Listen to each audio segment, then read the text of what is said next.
আইন শৃঙ্খলা রক্ষার কাজটাই আমরা করি। আমাদেরকে স্থানীয় সরকারের অধীনস্থ নিতে হবে।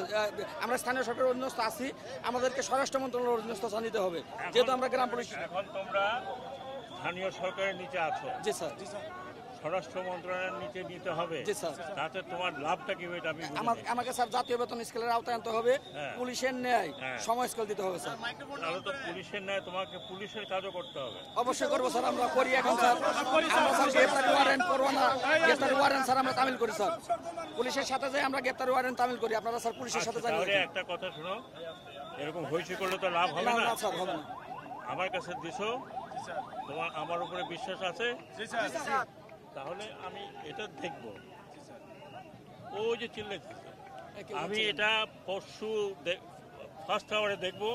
তোমরা যদি কেউ আসতে চাও তাহলে তোমাদের নেতৃবৃন্দ থেকে 5-7 জন আমার কাছে আসো, আবার ওখানে সেক্রেটারি সাহেবরা থাকবেন, আমরা বসে এটা দেখব। যদি এটা করা যায় আমি আশ্বাস দিয়ে যাচ্ছি ইনশাল্লাহ হবে।